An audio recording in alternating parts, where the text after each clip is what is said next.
Right then, track limits. Good old track limits, we're back again. And it's Fernando Alonso, who so often is at the centre of Michael Masi's nightmares, I think, at the moment. Here we go. It's Kimi Raikkonen trying to come past Fernando Alonso. Second stint now, and Kimi's on the outside at turn 1. He's a little bit behind at the apex, and Fernando's going to just run him wide. And as we go through there, Raikkonen is off the track. The track limit here is the white line just there. It's not the edge of the curb just there. So Raikkonen is off the track. He's trying really hard to keep it in, Kimi, and you can see the wheels are interlocked here because he's desperate to just have a little bit of white line at least to mean that he's on the track, but he's not. He's off the track. And as we play it through, you can just see as well there a little bit of contact. I think that's the right rear of Alonso into the floor area of Raikkonen. Didn't seem to affect either car, to be honest, too much moving forward, but that's how desperate Raikkonen was to stay on the track, and Alonso basically giving him absolutely no space and running him wide.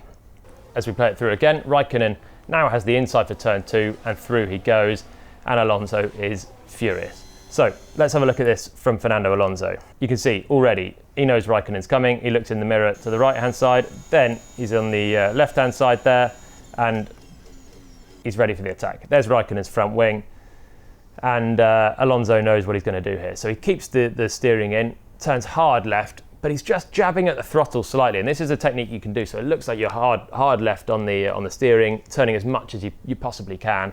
But if you just touch the throttle, instead of turning like that, you're going to turn a little bit more like that, and that's what happens. So Alonso runs a little bit wider, and he knows Raikkonen's off track because there's, quite frankly, absolutely no space for Kimi to stay on the track. And as we play it through, Raikkonen then takes the inside, and look at this, into the high-speed corner. Radio button there, top right in the red. My old steering wheel still, this one. And that is the radio button. And even right now, that is as quick as Fernando is to get on the radio and say he's overtaken me off the racetrack. On board with Raikkonen, and another view of it coming to the outside. So we go, and we're on the outside with Raikkonen, but he's not got himself ahead at this point. He's slightly behind at the apex, and now with Alonso's trajectory just moving outwards, Kimi knows he's going to be running out of space at this point, but he's just keeping his foot in, and he's a little bit desperate to have that space, a bit like Verstappen on turn 1, but he's braving it more than Verstappen did. Verstappen ultimately backed out, gave himself space, and came back on behind. But Raikkonen is just going to stick there. He's got more grip as well at this time. He's on the attack. So he sticks there, and now you can still see, even though he's off, he's desperately still turning to the left as hard as possible, and here's where the contact is going to come, as he is forced off the track and gets a bit of contact, but then thinks he's done enough to get the move done. Fundamentally, Raikkonen has made this pass off the track, but Alonso has forced him off the track. Fernando's not very happy, Kimi didn't seem to care, and Michael Masi had some headaches to deal with as well, with Jolyon Palmer, the Alpine sporting director, getting on the radio and saying, what are the rules? What's going on here? Michael, can I just confirm we can overtake off the track if we're going around the outside of another car, yeah? No, you can't overtake off the track. Well, that's what Raikkonen's just done. Understand. So it's okay? No, it's not okay. But it's okay for Raikkonen? No, it's not okay for anyone. The rules are really tricky for this one, but I do think Alonso and Alpine have a point, fundamentally, because Kimi passed him off the track. And whilst Alonso did force him off the track, this is the sort of thing we see very often, where a driver on the inside, so long as they've got a nose in front, which Alonso just slightly did the whole way through the apex, he just slightly had his nose ahead, then we see this sort of thing from time to time. And I'm not saying it's the best way we should go racing in Formula One, but this is what generally is seen, where a driver's slightly ahead and they can run someone off the road and not get a penalty for it. Now, we saw this many times through the year. In Monza, Verstappen forced Hamilton off the road in the turn 4 chicane, and then Hamilton and Verstappen collided, but the stewards deemed that it was allowed that Hamilton could force Verstappen wide when he had the chance to have some space there, and they gave Verstappen the penalty for that collision. So at that point, you are allowed to force someone off the road. So Alonso here has not been penalised, but you've never really been able to overtake someone off the road. And that's something that's changed here. And I think that's why Alpine were not very happy. A few comparisons for this year. And this was obviously a huge talking point back in Bahrain. Max Verstappen coming past Lewis Hamilton, and this was for the lead of the race in the closing laps. Verstappen is ahead at this point turning in, gives Hamilton space at the apex, then catches his oversteer there and runs wide at the curb, comes back on, takes the place, but he has to yield and give the place back. This is a good angle of it here to see. From the outside, Verstappen, similar to Raikkonen, but actually he's further ahead than Kimi was. So at the apex here, he's got his nose quite well ahead, unlike Kimi, who was a little bit behind, and comes through, catches an oversteer there, runs a little bit wide off the track.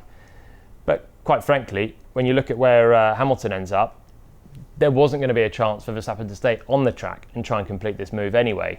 So if he's still on the outside of Hamilton, which he sort of is, but he's slightly ahead because he's released and carried the speed through the apex, but there wouldn't have been a chance for him to make the move because Hamilton would have forced him off. But in this case, Verstappen is ordered immediately to give the place back, and that ends up being a race-defining move, so Hamilton wins in Bahrain. Subtle differences across the board, but fundamentally off track and had to give the place back. But here we've seen another instance this year, Sergio Perez on the outside of Lando Norris, and I think this is the only real time we've seen a driver penalised for forcing another driver off the road. So with the shoe on the other foot, you've got Norris now squeezing Perez, and Perez goes through the gravel, and Norris gets a penalty for that one. So at the time, Michael Masi basically said that because the gravel was there, then a penalty was the right call. Then if the asphalt runoff was there, which it is on many other circuits, then he wouldn't have got the penalty. So therefore, Alonso has squeezed Raikkonen, but it's kind of legitimate to do that. Raikkonen has gone off track and basically kept his foot in and taken the place. Another example is the start of the race in Austin. It's Valtteri Bottas on board, looking down from the front wing, and he's about to come past Pierre Gasly on the start here. Goes really wide at the first corner. And then you can see just the front wing of Pierre Gasly there. It's giving him a big squeeze. Bottas goes off and just gets on the gas again and goes past Gasly. And we can see it better from this high up shot. The cars will get away. Right, now you have Bottas there and Gasly there. Tsunoda is coming up the inside of Pierre Gasly as well, which just complicates matters a little bit more. But they're the two cars to look out for. And Bottas here is actually ahead coming into the corner, but as they come through, he's gone a much wider, more distance line on the outside. And similar position now, he's on the outside trying to hang it on. Again, we're looking in there at the battle, just slightly behind Gasly, but then keeps his foot in, is forced off track in a very similar manner, keeps his foot in, gains the place, almost passes Tsunoda as well, but Tsunoda comes back through into the next combination of corners. And Bottas here is ordered to give the place back to Pierre Gasly, and he does so on the next lap. So it's a really tricky one, this, and I think Alonso and Alpine have got a point. I think looking at everything that we've seen overall, you can't really pass another car off the track. I think Alonso certainly gave a squeeze, it complicated matters. There's an argument to say Raikkonen actually, when he rejoined the track, exited turn 1, was still fractionally behind Fernando Alonso as well, so he actually made the overtake in turn 2 as a technicality. But in my opinion, he did gain a lasting advantage by going off at turn 1. And also, the Alonso squeeze hasn't been penalised for every other occasion, apart from the Lando Norris Perez one into the gravel. It's a really tough one, and you can see why this one was a bit of a head scratcher. A battle outside of the top 10, and it was deemed as a 50-50, let them crack on. But there will be, I'm sure, a big meeting at the next race in Mexico to decide what you can and can't do. Because if this was at the front between Hamilton and Verstappen in the closing stages of the championship, there might be outcry if there wasn't at the very least an investigation into whether someone was at fault and whether it was off track and gaining an advantage. So it's just something that really needs to be looked at, and the rules, if possible, just need to be tightened up a little bit more. So that was a look into the Fernando Alonso antics in the US Grand Prix, but there was loads more action as well throughout the whole field. Of course, a race for the win between Hamilton and Verstappen, some good battles as well between the McLarens and the Ferraris, For more on that, check it out on F1 TV.